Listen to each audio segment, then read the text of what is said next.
السلام عليكم، كي راكم؟ ان شاء الله قاعد تكونوا بخير بصحة جيدة يا رب.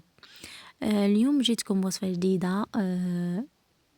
كسرة رخصاص، اللي تقدي ديريها للعائلة تاعك بالمقادير تاعها البسيطة. للفطور ولا لقهوة العصر ولا تفرحي بها العائلة تاعك. ما تنسوناش بالجيم، قلت لكم الجيم هما اللي يطلعوا لي فيديو. نبدو بسم الله ونروحوا المقادير وطريقة التحضير. هنا في قصعة ولا في جفنة كما يقولوا. هنا عندي أنا كيلت نتوما تقدو تكيلو بالكاس أنا كيلت بهذا البول 3 كيلات سميد. نتوما تقدو تكيلو بأي حاجة عندكم. درت 3 كيلات سميد، وكل كيلة درت لها ملعقة كبيرة تاع فرينة. السميد درت متوسط، هذاك اللي يجي رايح للرطب، وكل كيلة درت لها رشة تاع الملح. الملح أذواق، كيليبو الملح زايد كيليبو الملح ناقص. بالنسبة لكمية تاع الزيت، أنا درت زيت زيتون وزيت هنايا نصف كيلة تاع زيت وزيت زيتون. هنا درت ملعقة صغيرة تاع قهوة خميرة الحلوي الخبز، ونصف باكيت تاع خميرة الحلويات.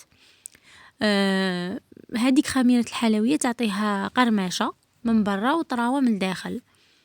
وهذيك النصف كيلة تاع الزيت مع زيت زيتون بسست بها العجينة السميد تاعي. وهنا السكر نسيته حتى من بعد وزدت درت ملعقة كبيرة تاع سكر وبديت نلم بالماء. هنا درت ماء دافي، تقدروا ديروا ماء عادي. هنا درت كيلة ماء وعلى حسب السميد والفرينة اللي عندكم. هنا الكسرة ما تستحقش باش تجي فيها الماء بزاف، تقدروا غير بشوية تزيدوا وتلموا فيها عفوا. وهنا الكسرة هذه تاني ما تنعجنش، غير تلموها. انا ديت لي هاد الكمية، ديت لي كيلة ونص تاع الماء وغير لميتها، وقلت لكم ما تعجنوهاش وما تكترولهاش الماء، غير بشوية. تحصلت على 3 كريات. غطيتهم خليتهم ارتاحوا، ومن بعد بديت نخدم فيهم. وحده درت لها سانوج والاخرين ما درت لهمش، باسكو كاين اللي يبغي وكاين اللي ما يبغيش. نتوما تقدروا ديروا السانوج ولا اي زريرة نتوما تبغوهم. هنا جيت نحل عجينه. الاولى نحلها بيديا وما نديرها ني فرينه ني سمين ني حتى حاجه، نخليها هكا باسكو ما تغبنش وما تتلصقش.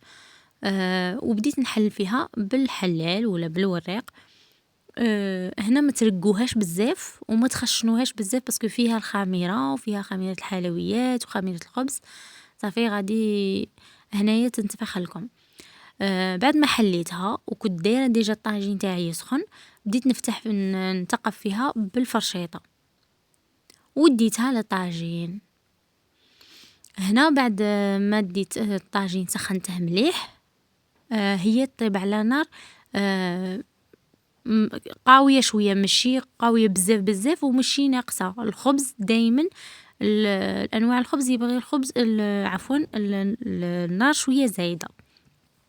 وهنايا بديت نشد فيها هنايا بهاد اللوحة، ما على باليش كيفاش يسموها اللي تعرف تقول لي، وباش ما تنتفخش من جهة وجهة تجي نيشان وجهة عوجة، اللي قد تجي كاع مسطحة كيف كيف.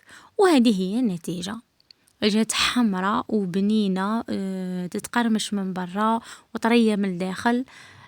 تفطروا بيها تقهووا بيها بزاف بنينة، تحسبوا ملفاه المهم نتمنى الفيديو تاع اليوم نال اعجابكم. ما تنسوناش بالجيم، تهلاو لي في رواحكم. سلام.